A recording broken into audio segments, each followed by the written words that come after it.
इसके बाद मिस्टर जाओ सीधा उस छोटी बच्ची को ढूंढने निकल पड़ते हैं। थोड़ी ही देर बाद उन्हें आर्यन दिखाई दे जाती है।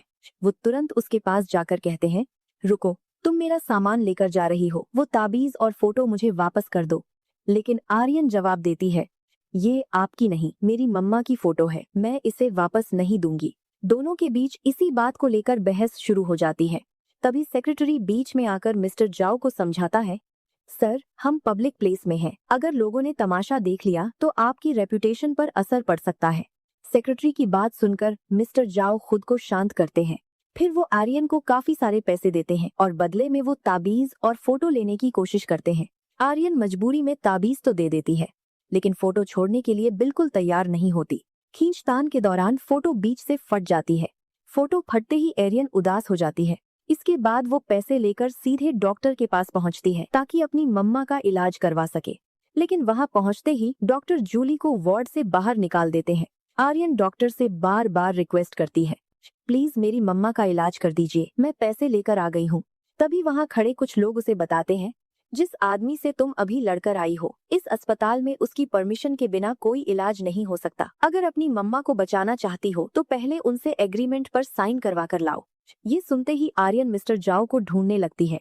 बाहर तेज बारिश हो रही होती है, लेकिन अपनी मम्मा को बचाने के लिए वो भीगती हुई सीधे मिस्टर जाओ के पास पहुंच जाती है। उनके सामने हाथ जोड़कर रोते हुए कहती है, मुझसे गलती हो गई, प्लीज इस एग्रीमेंट पर साइन कर दीजिए। अगर मेरी मम्मा का इलाज नहीं हुआ तो वो मर जाएंगी। आर्यन की आंखों में आंसू देखकर मिस्टर जाओ को भी छोटी बच्ची पर तरस आ जाता है और वो एग्रीमेंट पर साइन करने के लिए तैयार हो जाते हैं, लेकिन साथ ही एक शर्त भी रखते हैं। वो कहते हैं, मैं खुद हॉस्पिटल चलूंगा, पहले अपनी आंखों से देखूंगा कि तुम्हारी मम्मा सच में बीमार हैं या नहीं। इसके बाद दोनों सीधे हॉस्पिटल पहुंच जाते हैं। जैसे ही मिस्टर जाओ अंदर जाते हैं, वो देखते हैं कि एक मेल नर्स जानबूझकर जूली की व्हील चेयर से धक्का देता है। जूली नीचे गिर जाती है। जैसे ही उनकी नजर जूली के चेहरे पर पड़ती है, वो एकदम से सन्न रह जाते हैं, क्योंकि इतने सालों बाद उनके सामने खड़ी लड़की कोई और नहीं बल्कि जूली ही होती है। वो तुरंत जूली को उठाकर हॉस्पिटल बेड पर लिटा देते हैं और डॉक्टरों पर चिल्लाते हुए कहते हैं, जल्दी से जल्दी इनका इलाज शुरू करो। जूली का इलाज शुरू हो जाता है। उधर आर्यन घबराई हुई मिस्टर जाओ के पास खड़ी रहती है। वो कहती है, मैं प्रॉमिस करती हूँ, आज के बाद कभी आपको तंग नहीं करूंगी, बस मेरी मम्मा को बचा लीजिए। आर्यन की मासूम बात सुनकर मिस्टर जाओ का दिल भर आता है। वो प्यार से उससे पूछते हैं, तुम्हारी उम्र कितनी है? आर्यन जवाब देती है, मैं 7 साल की हूँ। ये सुनते ही मिस्टर जाओ के चेहरे का रंग बदल जाता है। वो मन ही मन हिसाब लगाने लगते हैं। हम दोनों तो 8 साल पहले अलग हुए थे, इसका मतलब। अगले ही पल उन्हें एहसास हो जाता है कि आर्यन उनकी अपनी बेटी है। उनकी आंखें नम हो जाती हैं। वो आर्यन की तरफ देखते हुए कहते हैं, आर्यन, मैं ही तुम्हारा डैड हूँ। लेकिन आर्यन तुरंत सिर हिलाकर मना कर देती है। वो कहती है, नहीं, मेरी मम्मा ने बताया है कि मेरे डैड तो बहुत पहले मर चुके हैं। ये सुनते ही मिस्टर जाओ का दिल टूट सा जाता है। फिर भी वो कहते हैं, तुम्हारी मम्मा मुझसे नाराज हैं क्योंकि मैंने उन्हें बहुत दुख दिया था, इसलिए उन्होंने तुमसे ऐसा कहा। लेकिन अब से मैं तुम दोनों का पूरा ख्याल रखूंगा। आर्यन कुछ देर तक उन्हें देखती रहती है, फिर मासूमियत से मुस्कुराकर कहती है, मैं तो आपको पहले बहुत बुरा इंसान समझती थी, लेकिन आप तो अच्छे निकले। इतना कहकर वो आगे कहती है, जब मम्मा ठीक हो जाएंगी ना, तब मैं आप दोनों की दोस्ती फिर से करवा दूंगी। आर्यन की बात सुनकर मिस्टर जाओ के चेहरे पर कई सालों बाद हल्की सी मुस्कान आ जाती है। इसी बीच जूली को होश आने लगता है। होश में आते ही वो सबसे पहले अपनी बेटी का नाम लेती है, आर्यन, आर्यन। ये सब मिस्टर जाओ दूर खड़े चुपचाप देख रहे होते हैं। तभी डॉक्टर जूली का चेकअप करती हैं और कहती हैं, तुम्हारी आंखों की रोशनी काफी कमजोर हो चुकी है। क्या प्रेगनेंसी के समय तुम्हारे साथ कोई बड़ी घटना हुई थी? जूली चुप रहती है। डॉक्टर आगे कहती है, तुम्हारी रिपोर्ट देखकर लग रहा है कि उसी दौरान तुम्हारी बॉडी पर बहुत बुरा असर पड़ा था। धीरे धीरे उसका असर तुम्हारी आंखों तक पहुंच गया। ये सुनकर जूली और भी परेशान हो जाती है।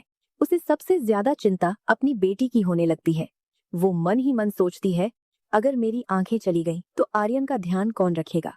लेकिन डॉक्टर के पास अभी एक और बुरी खबर होती है।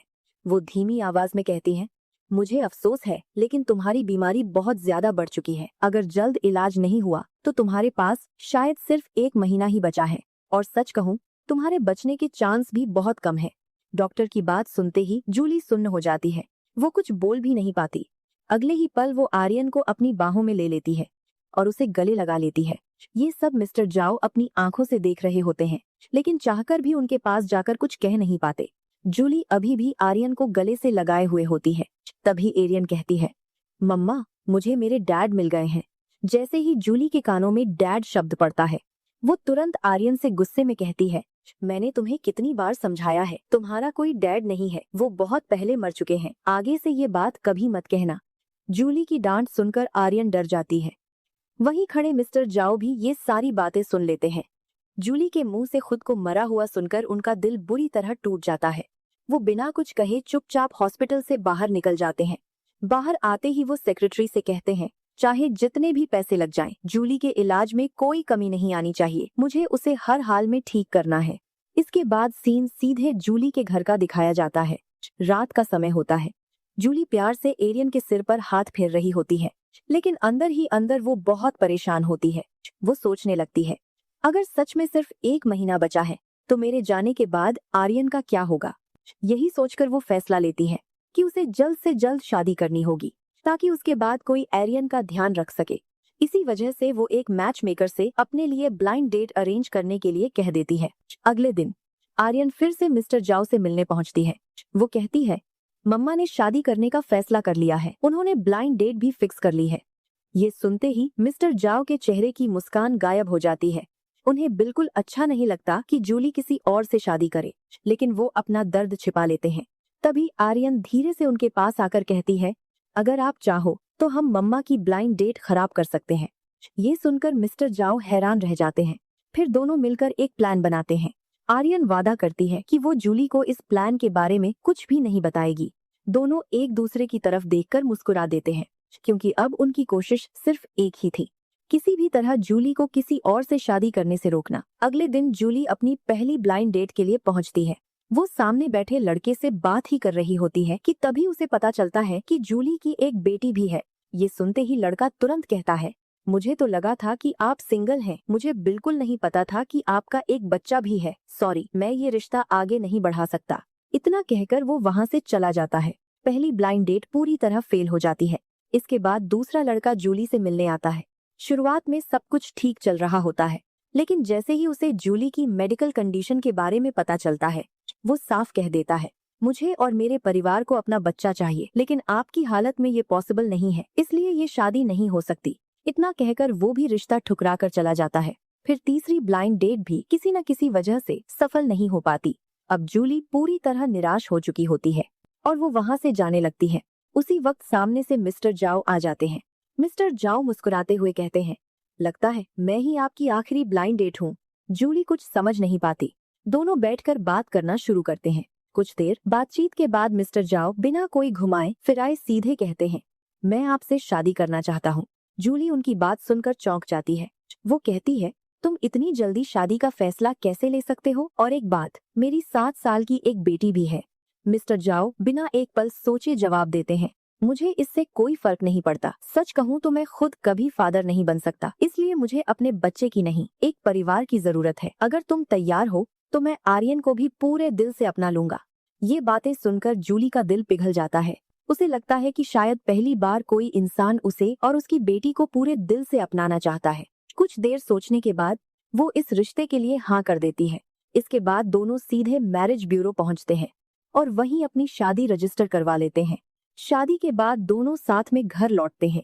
घर पहुंचते ही जूली मुस्कुराते हुए आर्यन से कहती है, आज से हमारे परिवार में एक नया सदस्य आ गया है, मैंने शादी कर ली है।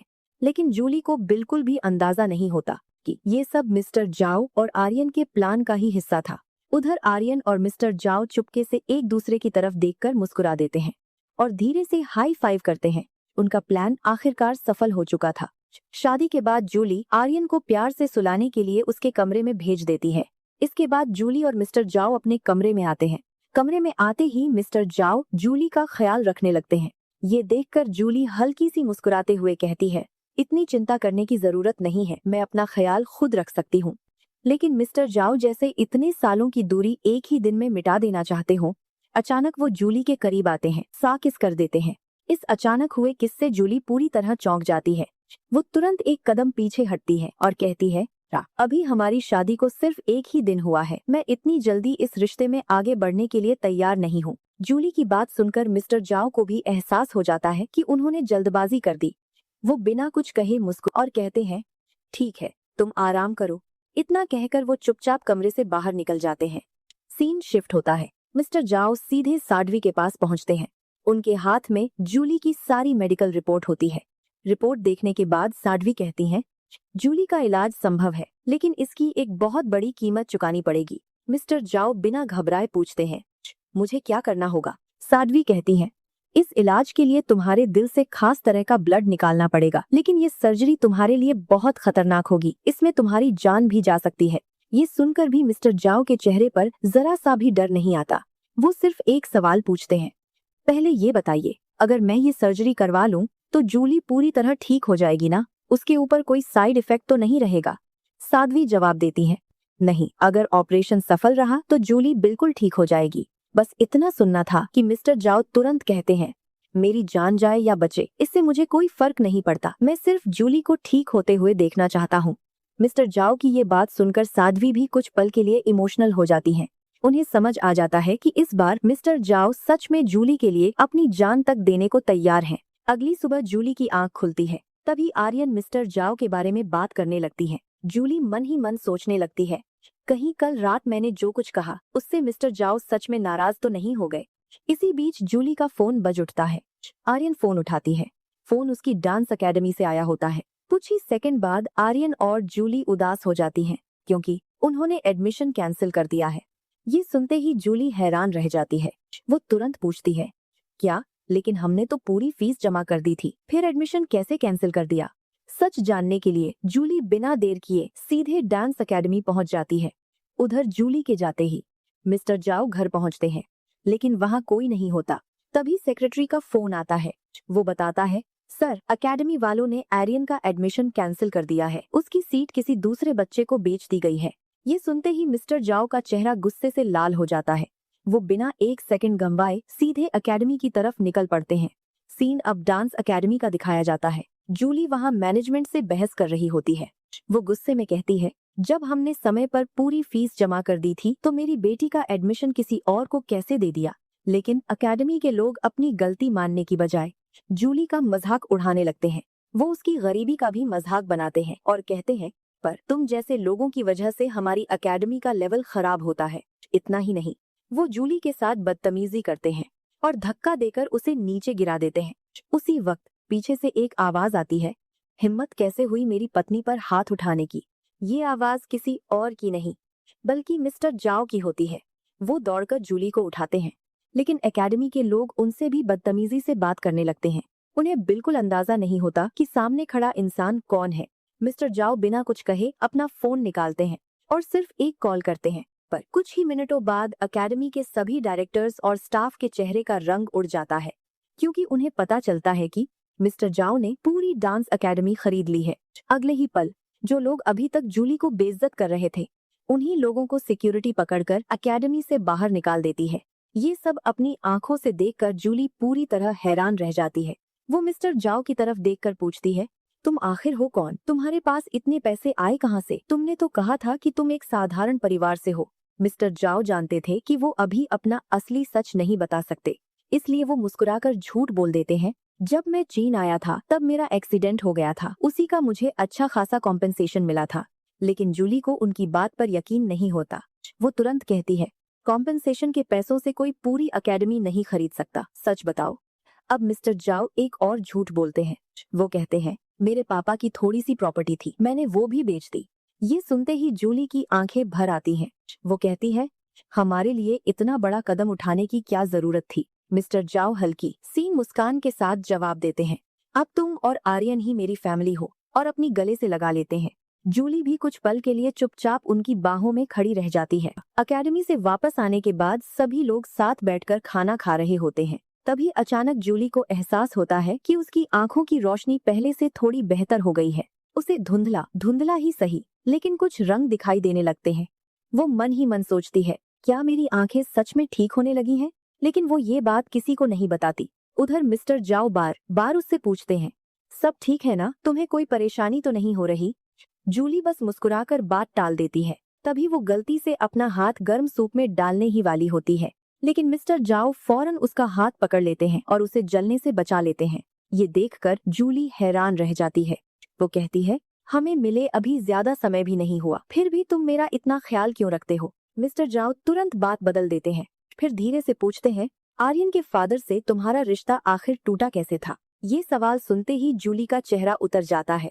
वो कहती है, ये मेरी प्राइवेट मैटर है और वो इंसान अब मेरे लिए बिल्कुल मायने नहीं रखता। जूली की बात सुनकर मिस्टर जाओ चुप हो जाते हैं।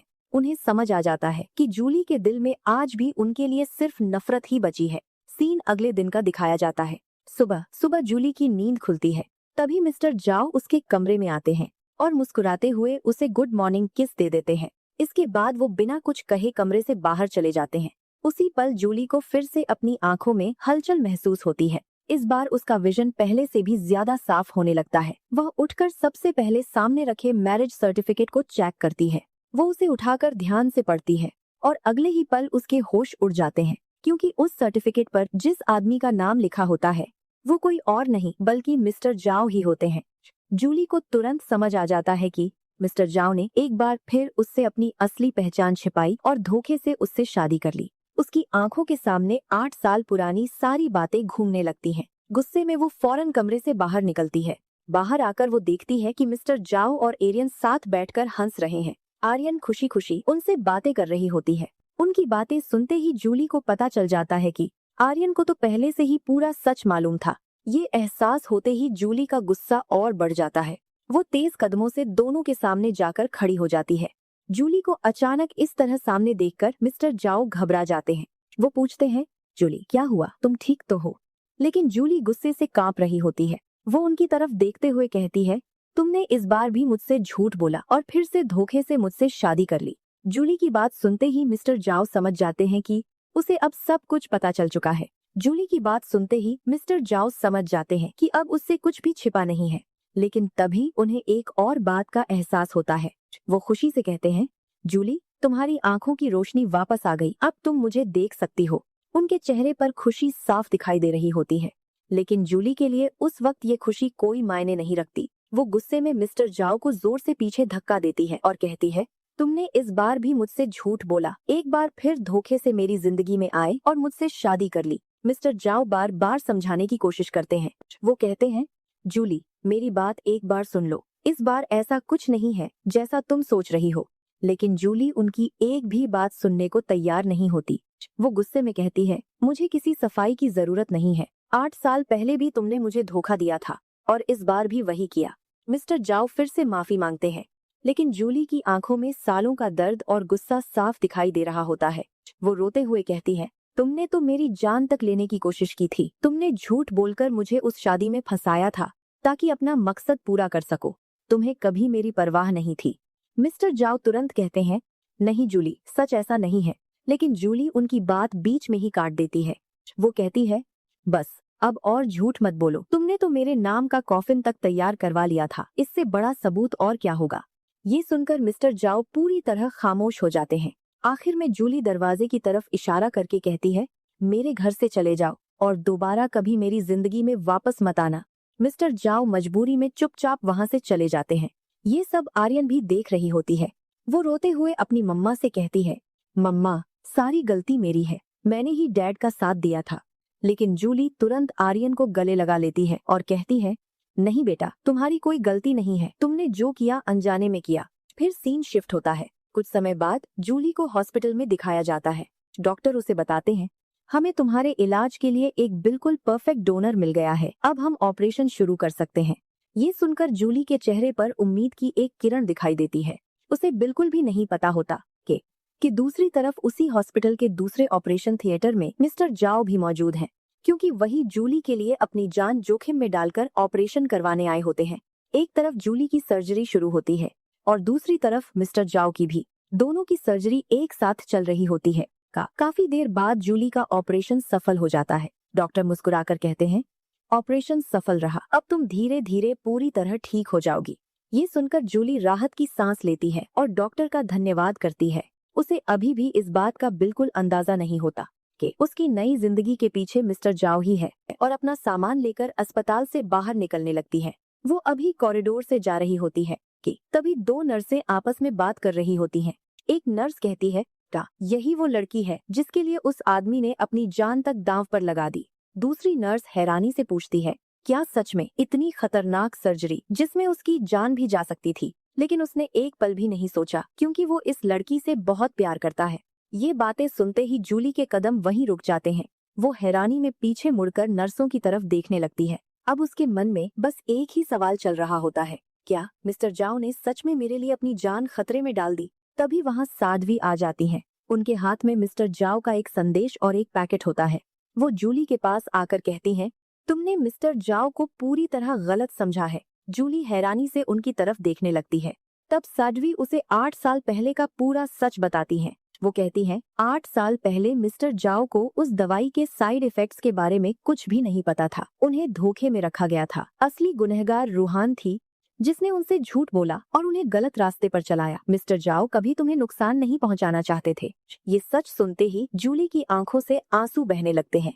उसे एहसास होता है कि जिस इंसान से वो 8 साल तक नफरत करती रही, वो तो हमेशा उससे बेइंतहा प्यार करता था। तभी साध्वी उसे वो पैकेट देती है। जूली जैसे ही उसे खोलती है, उसके अंदर एक खूबसूरत पेंटिंग होती है। उस पेंटिंग में एक तरफ मिस्टर जाओ अपनी माँ के साथ बने होते हैं और दूसरी तरफ जूली और आर्यन की तस्वीर होती है। सबसे खास बात ये होती है कि ये पूरी पेंटिंग मिस्टर जाओ ने अपने हाथों से बनाई होती है। पेंटिंग देखते ही जूली पूरी तरह टूट जाती है। तभी साध्वी कहती है, तुम्हारे जाने के बाद भी मिस्टर जाओ ने किसी और के बारे में कभी नहीं सोचा। उन्होंने इन 8 सालों में सिर्फ तुम्हारा इंतजार किया है। वो आज भी तुमसे उतना ही प्यार करते हैं। इतना कहकर साध्वी वहाँ से चली जाती है। जूली वहीं फर्श पर बैठ जाती है। पेंटिंग को अपने सीने से लगाकर वो फूट फूट कर रोने लगती है। वो खुद से कहती है, मैंने 8 साल तक उस इंसान को गलत समझा जिसने हर पल सिर्फ मुझसे प्यार किया। उसी वक्त पीछे से किसी के कदमों की आहट सुनाई देती है। जूली पलटकर देखती है और सामने मिस्टर जाओ खड़े होते हैं। उन्हें देखते ही जूली के चेहरे पर स्माइल आ जाती है। आखिरकार 8 साल की सारी गलतफहमियां खत्म हो जाती हैं। टूटा हुआ परिवार एक बार फिर से जुड़ जाता है और मिस्टर जाओ, जूली और आर्यन हमेशा हमेशा के लिए एक साथ हो जाते हैं। इसी हैप्पी एंडिंग के साथ ये ड्रामा यहीं खत्म होता है। Thank you for watching.